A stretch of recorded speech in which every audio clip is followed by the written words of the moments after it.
stall, Yeah. you know, which Instantly. is probably more reasonable. The Maokai from Shio banned away. The Oriana as well that the analyst desk were praying wouldn't be banned away from Nuke is taken off of the board as well. We'll see. And yeah, there we go. The Darius going to be gone as well. So very, very targeted bans here coming out from Team Wales. Yeah, not too surprising. Actually, the Kaisa is what BDS remove. So still I'm expecting maybe some Xayah priority coming in from Crowny, Xayah Rakan, ideas like this, and just like not wanting to engage with that Kaisa, which makes Team Wales obviously go, hey, hold on, we're not going to let you get one and we don't get the other. Xayah makes a lot of sense to go ahead and get locked in first here.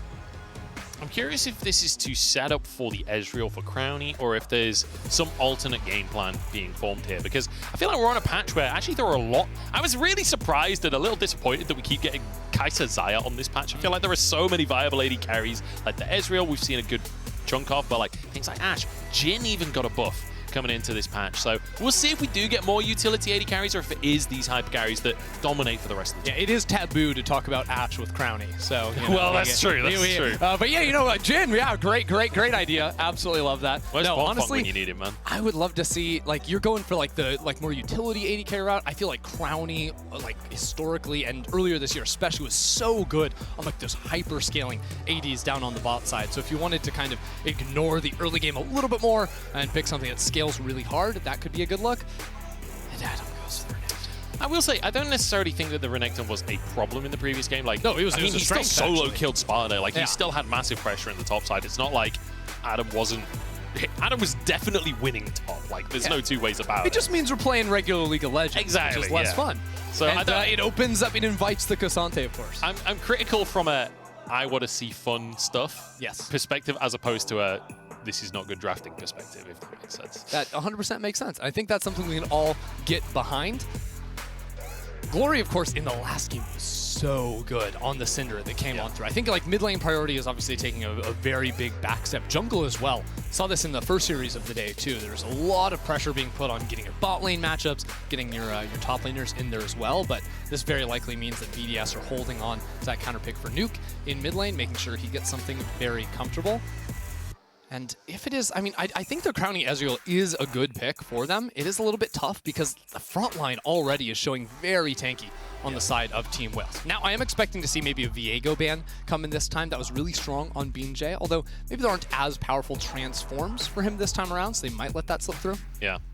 I'm curious to see what comes through in the mid lane. Obviously, analyst desk kind of criticizing the Talia coming on through, not wanting that again. And I feel like Nuke, he had fantastic Weaver's Walls. His ultimates were fantastic.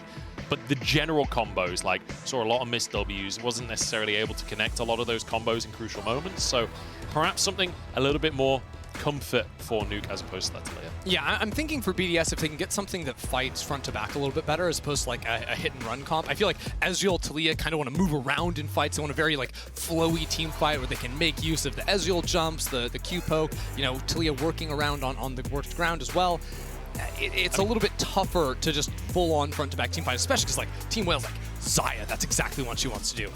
Nautilus, exactly what he wants to do. That's exactly how they want to play the game. I will say, Syndra's up. Glory looked really good on Syndra in the previous game. Why not just take the Syndra away from Glory, deny the pick, and also get yourself a mage that is fantastic at those front-to-back? Yeah, the question is, do we want to blind mid lane here when all we dropped was the Nico ban? And I don't think that's going to be the way for them. Do we see something like a Jarvan come in for Shio? Okay, yeah, we can root up the Xayah. That might not be terrible. Gives us another like easy form of engage next to the Rakan. But hey, like you say, they do decide to steal away that Glory, and I can't necessarily fault them for it. Now just the gauntlet has been thrown, like what is Glory taking? Because I think there's a lot of room to play harder around mid lane, especially with these junglers that are being covered. Like Lee Sin, LeBlanc, that's a power two-piece. Okay, here we go. BJ and Glory basically said, okay, time to play for mid and jungle. Yep. The Lee Sin LeBlanc combo, that is power in those two lanes. And you don't want to lock in the Jarvan after seeing the Lee Sin come in from BJ, so I don't know. I feel like Shio's kind of forced to play something that is going to be a little bit more losing in mid. So now this is going to be AP mid and jungle. Will be that Gragas going into the hands of Shio, which is a champion he's been pretty strong on in the past. I do have to give him credit on that front. but I'm wondering how much influence can he actually get from the cast, because the Xayah is really slippery. The LeBlanc, too, might be difficult to hit priority targets, or Shio just has to sit on that ability and rely on Adam or Lebrov to bait out the big cooldowns. Honestly, when you look across the team from Team Wales, everyone has a way out. Like, you can buffer the Anchor for Nautilus. Like you mentioned, the Xayah, the LeBlanc, they're obvious. Lee Sin can dash to an ally. And even Sparta can literally buffer CC and just dash away. So it feels like, unless it's a really nice combo, unless it's off of the point of someone else's CC, it's going to be tough to land. Yeah, Merc Tread's also looking very valuable this game, not just because mid-jungle are AP focused, but between the crowd control effects of Rakan, the Renekton, like, those are going to be big purchases, especially for the top side of the map from Team Wales. But this is what it all comes down to for these two teams today. BDS just got handed their first loss since they arrived in Korea after the 3-0. And Team Wales with a chance to take that over the finish line. See if they can do it. It'd be huge for VCS, especially after GAM unfortunately losing 0-2 in their series. VCS now with a game on the board and an opportunity to turn it into a series up against essentially what I think a lot of people were considering the absolute favorites of play-ins overall. Like, this is a huge statement game in game number 2, and it could be a statement series for Team Wales if they can finish this one off. BDS now up against it. They've got pressure on their shoulders as the European representative.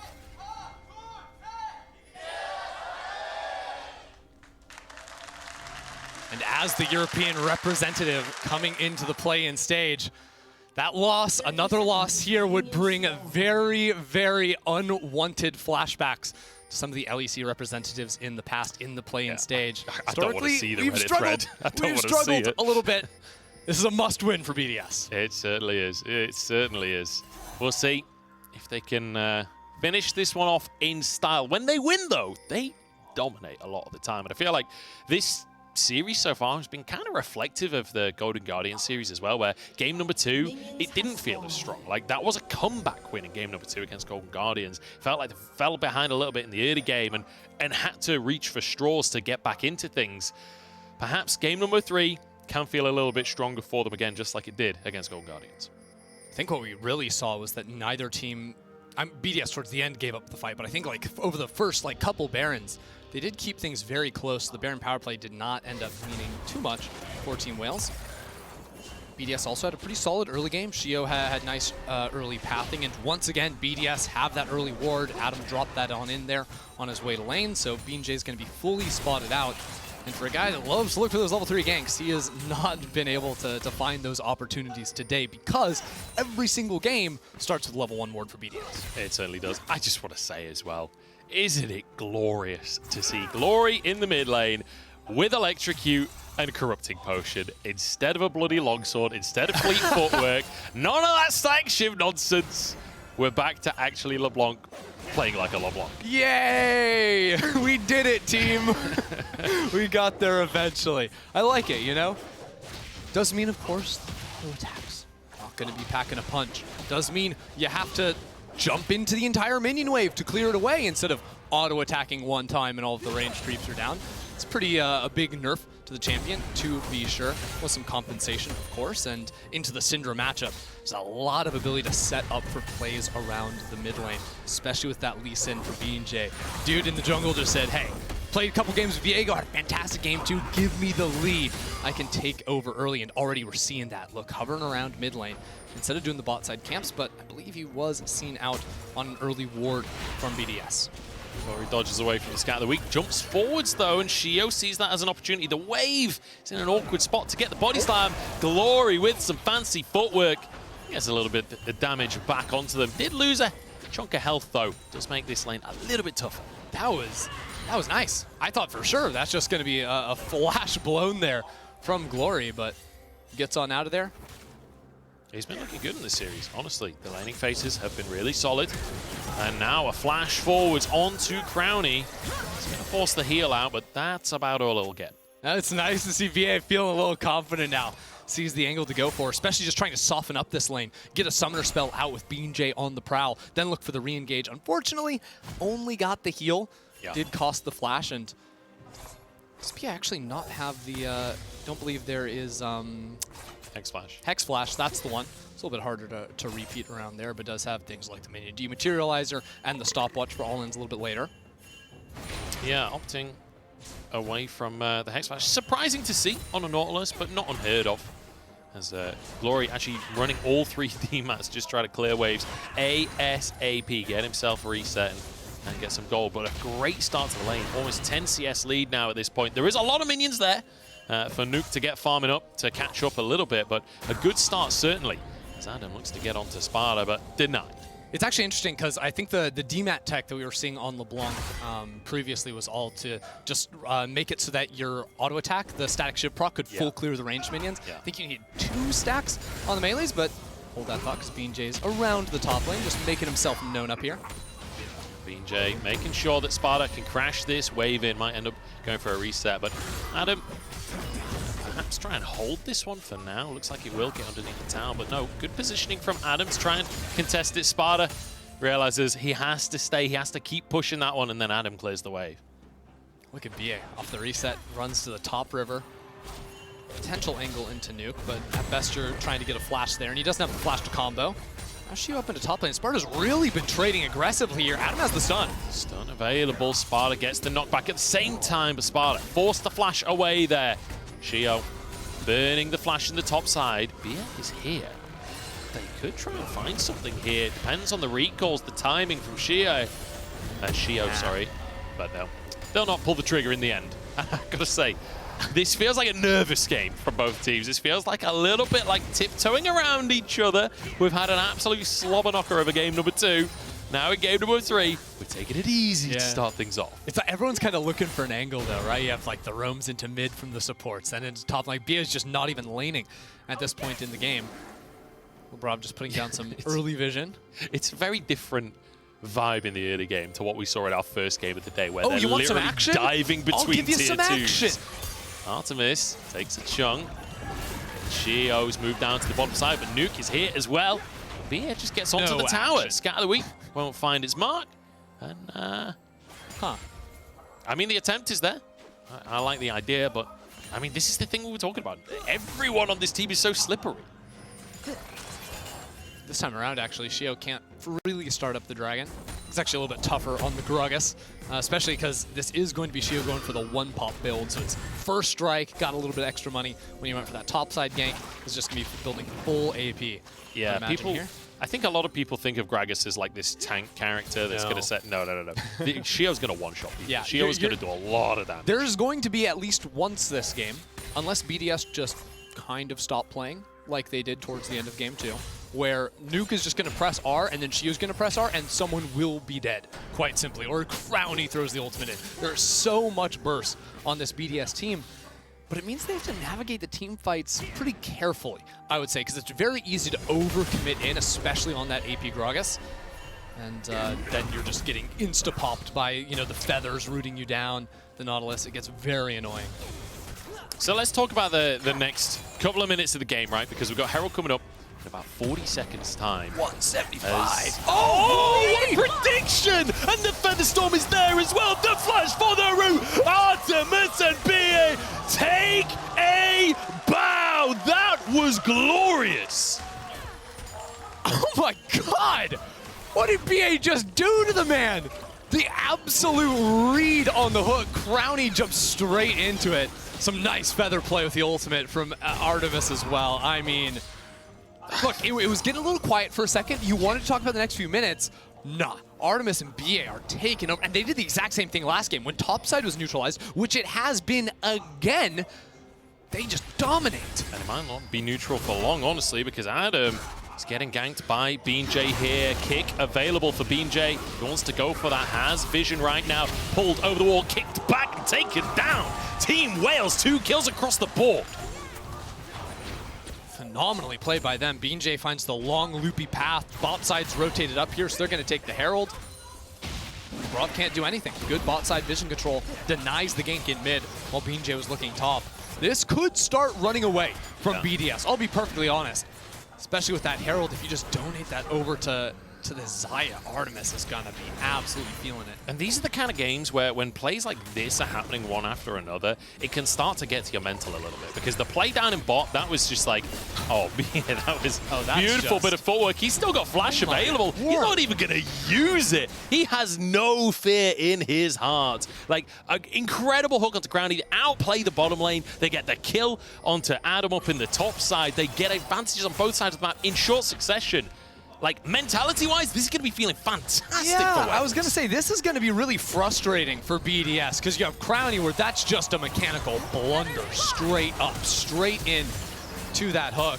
Artemis just pulling back the feathers with the old flash, just amazing. But then also you had like the sidestep in mid lane on that initial gank that Shio went for, where Glory doesn't have to burn the flash.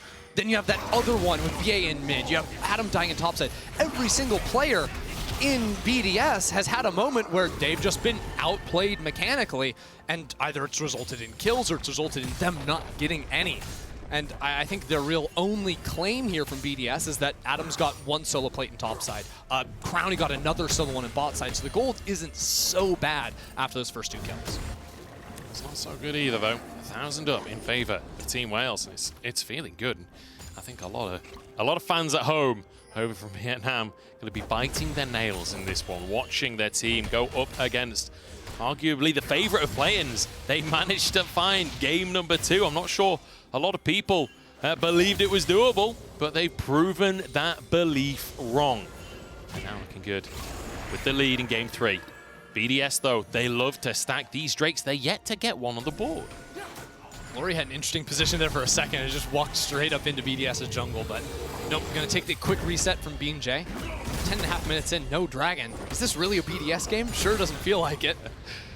Yeah, it's a weird one, isn't it? You don't see this very often, but a lot of that down to Team Wales and how they're playing the map, how they're controlling things. Labrov clearing vision. Pretty sure that walkabout from Glory placed that control ward right next to the Wolves from Shio, so that one might survive a long time. BDS don't seem aware of the pathing that Glory ended up taking. And the thing is, like, we're talking about the fact that Drake is up on the map. Well, BJ has the Herald in pocket. You can use that to get yourself into River for the Drake, as well as just getting gold into Artemis's pocket, which we saw after last game. Like, you want gold in Artemis's pocket. This guy's going to carry if you give him the gold. And BJ knows it, moves into this bottom side. Not sure if he was quite in vision range. I think it probably was. As now trying to clear. Shio's in the area as well, but I'm not sure if BDS can contest. I think it's Herald. Push out this cannon wave and then Herald, because your own cannon is going to eat up so many turret shots here that would be your best opportunity in terms of time you can stall out to start up the Drake if they want to. BJ's actually just taking his time. Maybe he thinks if he pulls... No, he's just actually not even using the Herald. So this is the ultimate like greed play almost, because then you keep the Herald and you can probably cash in on more turret plates as opposed to just using it for pressure. And hey, he's got the Gold Drinker finished off, so I can't entirely blame him for wanting BDS just straight up fight him here. That's a TP behind though. TP coming out from Adam. BDS want to find themselves the fight. BJ the target as Bia gets to the back of the pit. BJ flashes out safety, and suddenly it's Adam that's the target instead. BJ doesn't dive back in, and BDS back to front to back here, back on their side of the map. Yeah, I mean, BJ, he could just drop Herald in mid and then go back to the Dragon. Yeah, exactly. He puts it straight in front of the tower. They might even get some hits on as well. No, Glory jumps in to get the auto, to get the extra gold off of that Herald. And now with BA taking the reset, he's going to be full HP. This should just be their Dragon, and BDS don't really have the tools to go for it. Shio doesn't have the ultimate. Adam spent it, as well as the teleport to get the flank. So yeah, run back to top lane. That's a lost engage from BDS. And it was only in trade of Bia's ult as well. So you've still got Artemis, you've still got BJ, you've still got Sparta with their ults. So realistically, not a fight that BDS can afford to take right now. And it means that Team Wales, not only with a gold lead, but a slight dragon lead now as well. A great start to things. And once again, we complimented it. We complimented that on it in game number 2 on their control of the mid game, their ability to play this sort of slower game and just maintain a lead.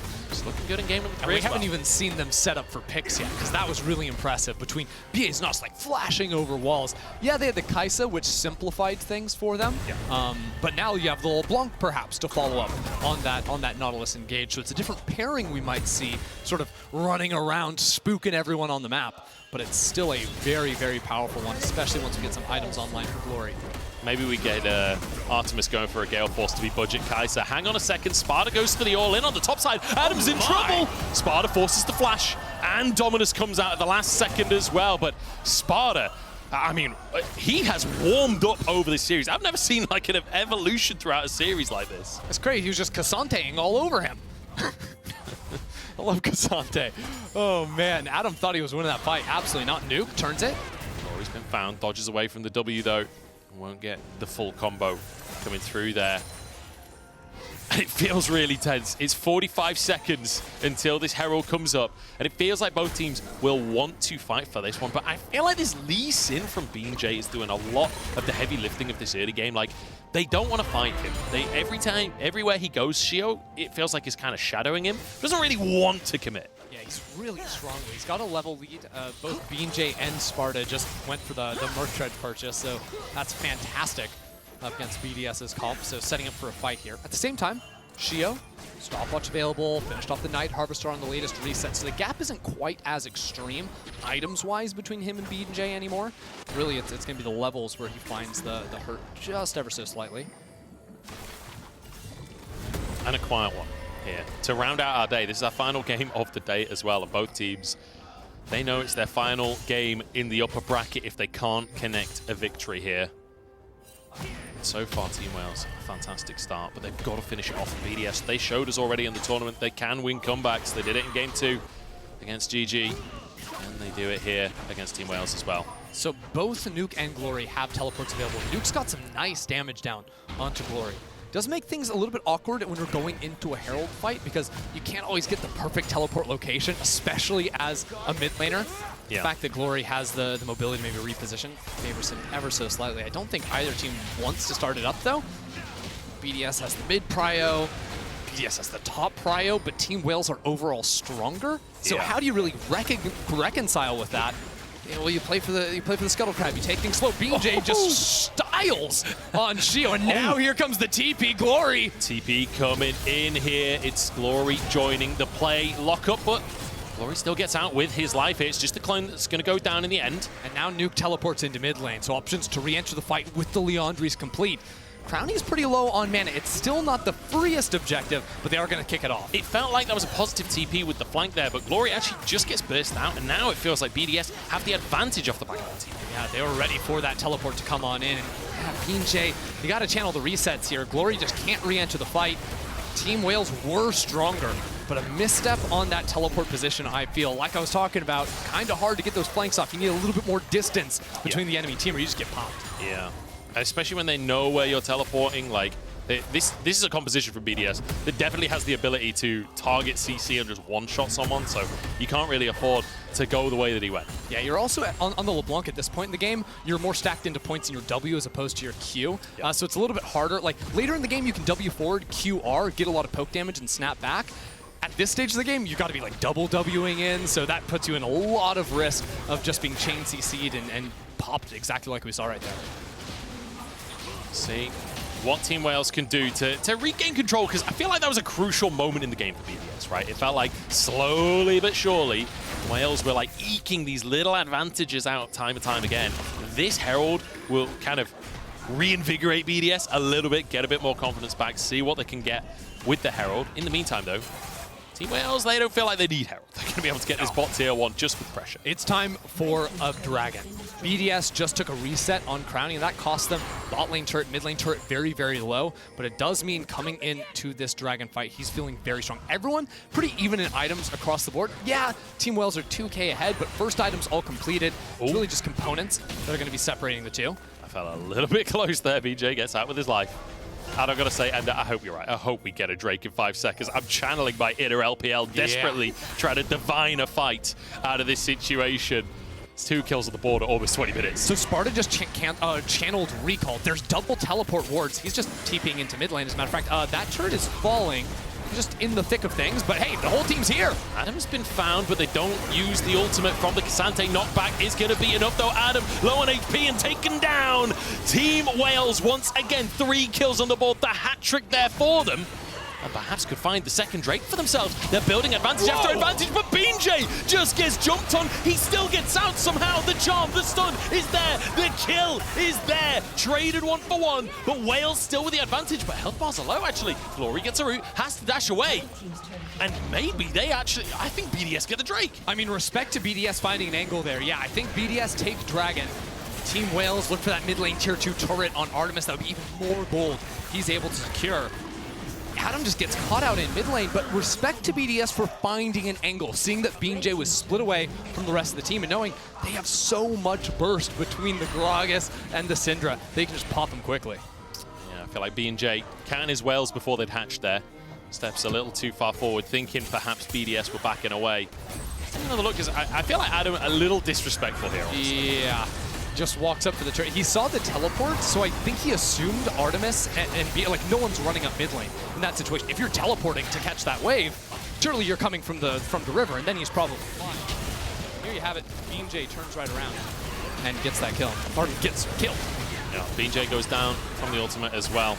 And then it's kind of just everyone from Team Wales grouping up to finish those kills. But the health bar's still plenty high. Crownie and Nuke. And this is kind of what we were talking about with the composition earlier on as well, right? Where we've got the Syndra and the Ezreal that can kind of sit back behind the Renekton, behind the Rakan, and get that front-to-back damage down. And I feel like the health bars at the end, you're kind of seeing the safety that these, or at least relative safety, that these two picks have been able to use. And we'll see if they can keep that up throughout these fights. BDS still behind in gold, 3,500 at this point. But getting that Drake will be a welcome boon for them. And we'll see what else they can find off the back of it, whether or not they can scale into this game. All right. Both teams, or BDS, really looking for a reset at the moment. Second item finished off for Crownie, but also Artemis. I feel like Artemis has just been outpacing him in these last two games. He's been such a difference maker in the team fights. And now it does seem like the pressure has really shifted almost completely in favor of Team Wales. I mean, Artemis is just full clearing the bot side jungle while B&J is looking for picks and plays around the top side of the map. So Artemis continues to snowball ahead.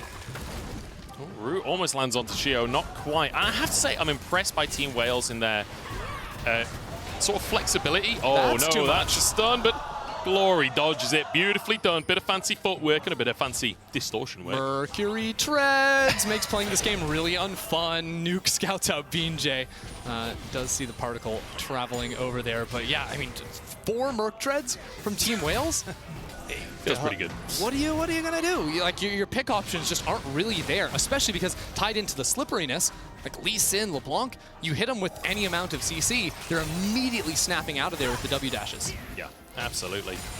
Team Wales adapting well in this series. We saw game number 1, Adam destroying, and we all know BDS love a dragon. It feels like the longer this series has gone on, the more they've been able to A, contain what Adam's doing on the top side, but B, actually contest these early dragons, not allow those being kind of the 2 win conditions we've seen from BDS today, and sort of denying both of them here in game 3. Yeah, Team Wales have played very nicely when sort of grouping up together and then playing around those objectives. Vision control has been on fire as well. Makes it really hard for BDS to sort of cross the threshold and get into the river. Just currently, you know, stacking up, farming in side lanes, and this was kind of how BDS tried to play the second game. And one of the reasons why it looked so silly from them almost, where they were just giving up everything, because they would just like go and spread out, play all 3 lanes, and farm once they fell behind. It did mean that the Baron plays from Team Wales didn't give them huge gold leads, because while Team Wales was grouping, BDS was just farming everything under the sun. But it did mean Team Wales stacked objective after objective after objective, and that's going to be a serious concern if BDS can't find ways to fight back inside of this game. See if they can find their way back in. I'm amazed at how quiet this one has been, honestly, especially when we saw the Lee Sin LeBlanc locked in. I was like, okay, early action, let's go. But realistically, these kind of picks, they don't have to just be used for fighting. Like, the early presence that they give also can be a deterrent for the enemy team, so you can just take more objectives, you can take more space without the fight ever needing to happen. Also, just B&J is outpacing Shio inside of the jungle clear, rushing the Gore Drinker, all of these things. Now he can go full-on tank. It's a Spirit Visage. He's just going to be a giant meat shield for all of the magic damage that BDS are going to be firing at him. Artemis, he might find an opportunity, but Labrov dashes out to safety. I believe that was Guardian proc there. Yeah, keep your eyes on the angles at which Team Wales can approach, because anyone can flank. Cassante, Lee Sin, LeBlanc, Nos, each one of them accomplishes something very different, but it starts with BeamJ control over the bot side jungle, stealing away wolves, putting down control wards, full bot side push from Sparta as well. BDS can't fight the dragon, because if they walk into their jungle, even if they make it in, someone's going to be coming from behind them, man. I mean, this is just sheer control of the bottom side for Team Wales. BDS have to just accept it, have to back away, look towards that top side instead. Clear vision towards Baron. He's looking for a pick themselves. I'm not sure. I'm not really sure what the play is, but Adam, in the meantime, trying to get onto this tier 2. Glory moving over to answer. He's fairly lonely right now. Bia is nearby. He'll just be able to clear the way. I'm amazed he jumped back in there. That felt dicey. That is just disrespectful, man. Glory is having a good time. All for a single Q. Yeah, He got 100 damage out of that. No, he's just saying a little goodbye kiss on the way out. Hello. Adam, you went for the turret again? What happened last time? No, Adam really wanted that tier 1 in the mid lane. The feathers are there. He's rooted up. And Artemis, once again, just 1v1ing Adam. Sparta comes in to take the kill at the end, but let's be honest, Artemis had that beautiful stuff. Well, I mean, Artemis, he's a monster. It's as simple as that. I can't. I don't know what to do, man. Like, Adam just runs in for the turret again. It feels like a side effect almost of how dominant game 1 was, that he's just playing unhinged a little bit, going for that, thinking he's absolutely unkillable, like in the Darius match. And now Lee Sin flank, the teleport behind. It's a team fight for Team Wales. Here we go. Team Wales want to find their advantage. They jump in. Crowny could be the target, but it's Nuke kicked back, and Glory flies in as well, but LeBron blocking it, and it's actually Crowny to get a kill, but now the knockbacks are in, and Artemis has arrived. The feathers flying on in. He wants to make quills. He wants to write BDS's epitaph. But now a TP in from BDF. The re-engage could come on through. I don't think they're going to be able to find their mark, though. Glory has the fancy footwork, has his W's available. So 1 for 1 in the end. I like the idea, maybe a little bit too much from Team Wales. BJ couldn't quite find the kick he was looking for. I think the best target in terms of his angle was going to be Crowny, but because Crowny has the Arcane Shift, he didn't commit to it. Then he kicks Nuke, but there's not immediate follow-up, so he gets absolutely popped. 1 for 1, though, still not so bad for Team Wales. Although the side effect of that is a lot of vision inside that topside jungle end river for BDS. So here's what I'm talking about. Crowny, a kick on him is really nice, but the damage follow-up isn't going to be there. Artemis is too far away. Glory also coming in on the flank, so BJ just gets exploded. Still, between Sparta and BA, that was gorgeous. The double knockups there to eliminate Nuke. And then Artemis is obviously there to just absolutely sweep up with the damage. Oh, hang on. We've started Baron. Team Wales in the pit right now. Adam behind them, and the smite is there. BJ grabbing the Baron as Adam trying to survive, trying to sustain in the middle of the pit, dashes out to safety. But as to all of Team Wales, they get a Baron for nothing. I wish I could tell you what happened right there. Honestly, I think Team Wales just reset off of the fight and immediately forced into the Baron. BDS must have been caught out of position. There was deep, I don't know. BDS just getting caught every single time. It feels like they're either ones getting picked off or being really late to the play. Team Wales are fully in control, and it's just a shame. I mean, you got to feel the pressure on BDS right now as the European seed in play-ins, as the favorite for play-ins. They're expected to dominate today. They started today dominating. Team Wales, it feels like they found the answer. It feels like they found the kryptonite to BDS. And now this macro control that they've shown us is paying dividends. And if it's not the macro, it's the items. Can't see him now. It is the Red Bull Baron power play from Team Wales. They can continue this pressure going in. But between the Merc Treads, there's also now a third item, Maw Mortius on Artemis. There's no way you're going to burst him between that Syndra and the Gragas anymore. Spirit Visage complete for BeamJ in the jungle. On top of the 5,000 gold lead, all of the gold advantage that Team Wales have, they've just fully invested into defensive options. And that's so limiting for any angles BDS might find. Yeah, it feels so oppressive, doesn't it? It feels like even when you do find a potential opportunity, it's that much harder to connect it, especially when you're running like the first strike for Shio, you know, you're wanting to try and burst people down. Those defensive options do so much to deny that potential opportunity. And again, I want to say Sparta, the level up this player has had across the course of today. Game number 1 was an absolute disaster. Game number 3, he's looking fantastic. That combo alongside Bia. And I mean, you can see the win probability by AWS looking pretty good. Adam pulled over the wall, rooted up once again. Glory with a kill. And I mean, Team Wales, they're just taking BDS apart now. It is personal, man. They're not going to let Adam live. They just keep targeting him and deleting him, zeroing him from the map. That is just insane. And I was coming into game number 3 excited for game number 3, thinking, yes, we're going to have another close one, just like game number 2. This is going to be a brawl. But honestly, it feels like Team Wales have just got better and better. And now game 3, this doesn't even feel close anymore. It is brutal. I mean, just dragging him over the wall. There's not really anything. At that point, Adam can't do anything about it. Just accept what's happened and move on to the next fight. Team Wales also first onto the objective. No way BDS are going to be able to contest this. I mean, trying to look at items and see if there's a break point at which BDS can fight, it's not going to happen now. Down 7,000. Yeah. It's a full item lead on both bot laners and mid laners for Team Wales. And you know, the cruel irony of this series is in game number 1, we were talking about the ridiculous lead that BDS had and how it was an infernal soul on top of it. Well, Team Wales, they've got a massive lead for themselves and an infernal soul on top of it. If they could get 2 more Drakes for themselves, everything that they could wish for is going their way. And look at Artemis's items, man. He's got 360 CS at the 30-minute mark. That is mind-blowing. 4 items strong already. And that more, it's just going to be such a pain for Nuke. Look, if these whales are Team Orcas, BDS are looking more like the boats right now. It is over. BJ finds out Nuke. Nuke forced to flash away. And that's off of a cost of nothing.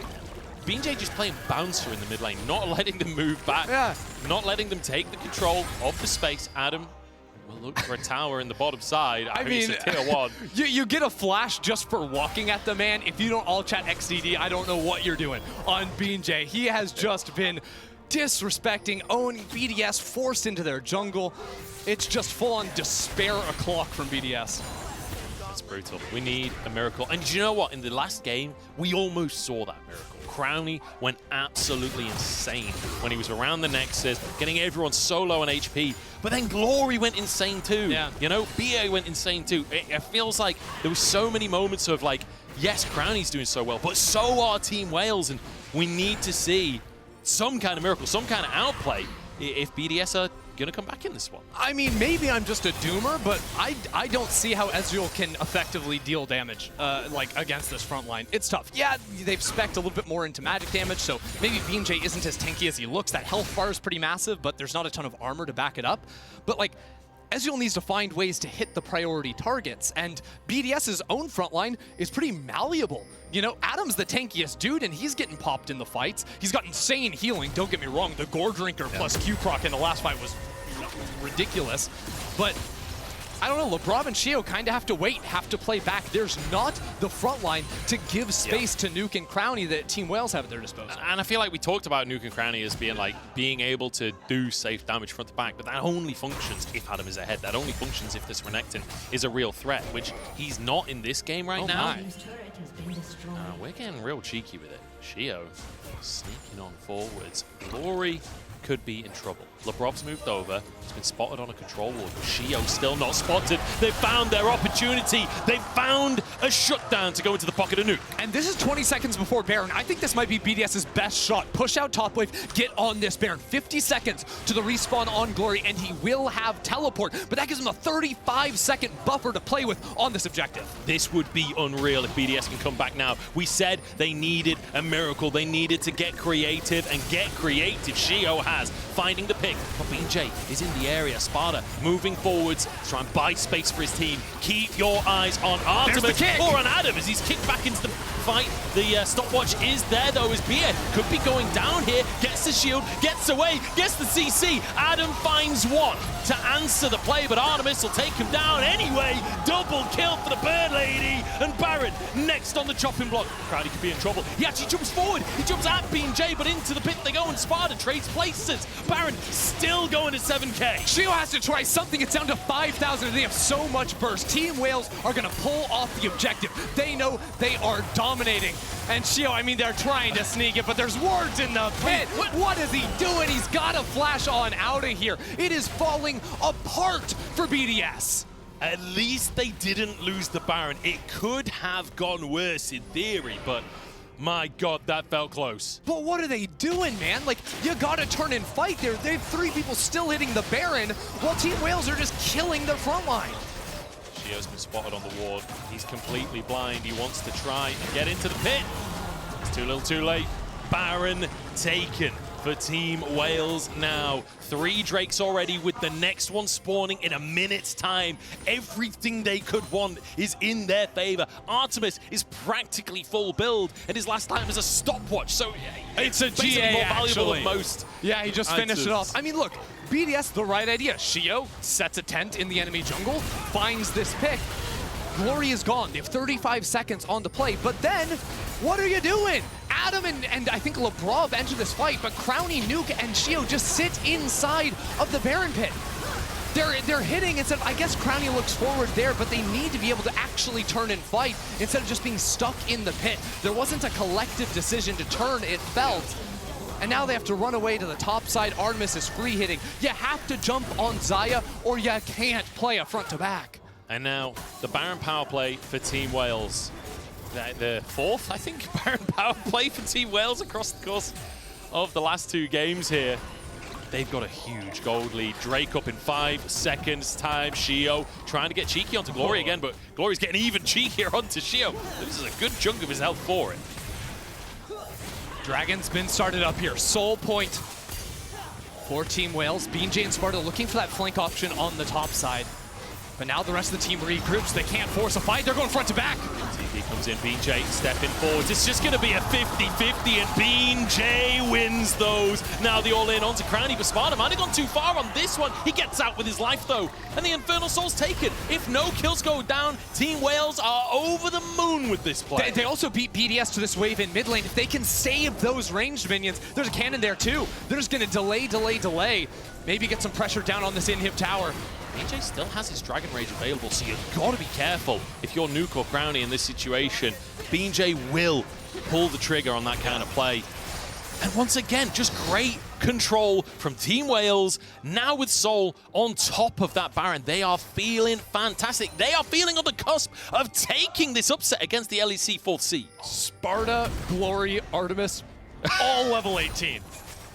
Full build on Artemis now. He's not getting any stronger, but my word, I don't think BDS have an answer to him. When you said Sparta, Glory, Artemis, I thought you were going like a 300 angle here. I thought we were going Gladiator style. But it feels like Team Wales are going Gladiator style. They want revenge for what happened in game number 1. Labrov is caught, dashes out, gets himself to safety as the siege begins.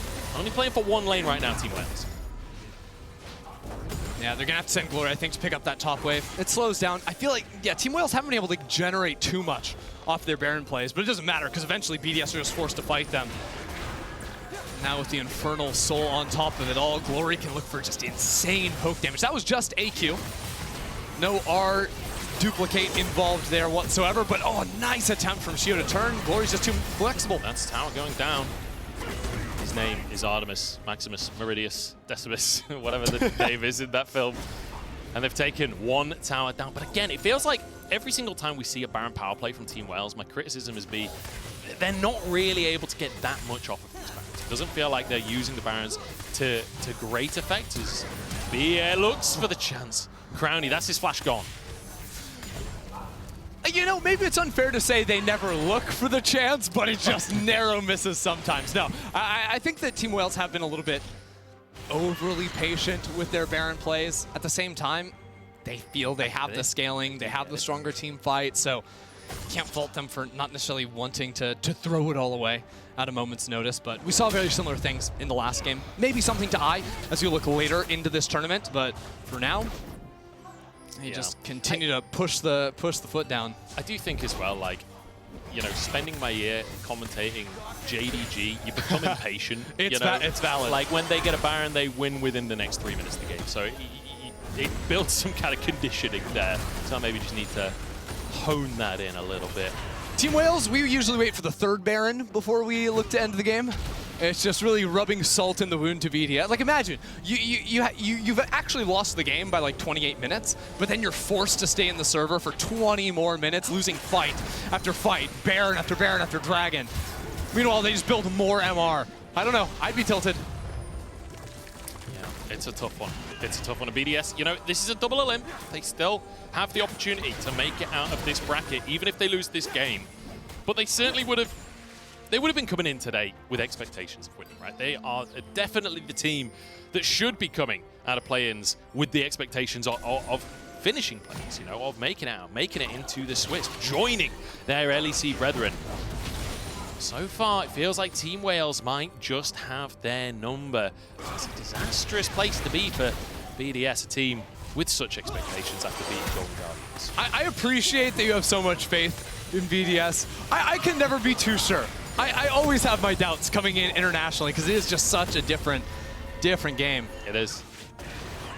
And that's kind of what we've seen here. Like ever since, if Adam isn't 1v9ing the game, how do BDS actually play around here? Because they have not looked very strong in the team fights, and that was a big strength of theirs. I felt the majority of the LEC, the team fights around objectives, around dragons, they're always so good there. Today, it has been lackluster, and the way they've been picked out in the mid game has just been downright sloppy.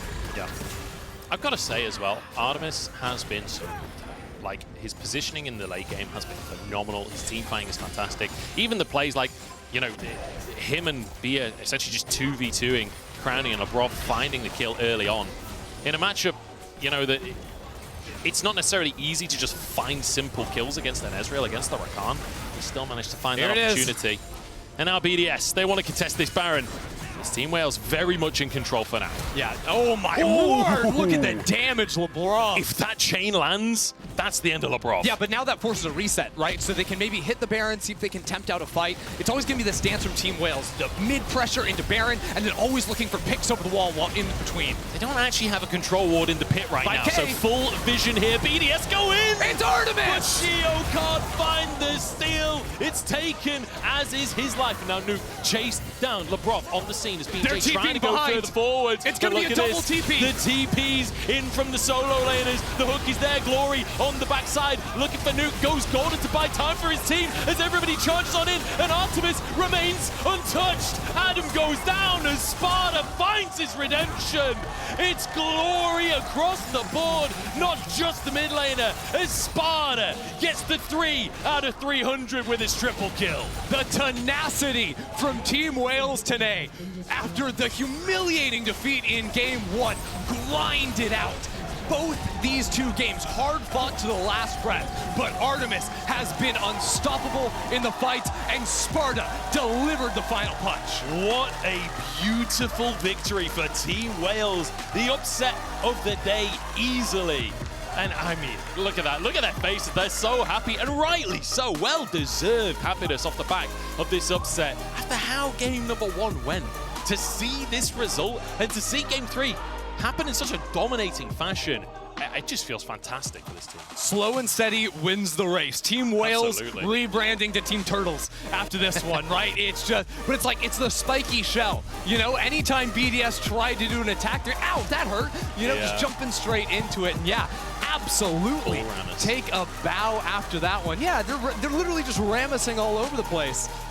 Fantastic stuff from them. I mean, so much, like individually, you could see throughout the course of the game how each player stepped up when necessary, because you highlight the damage dealers. But BA, in game 2 and 3, the picks on the Nautilus flashes over the wall was always a concern from BDS.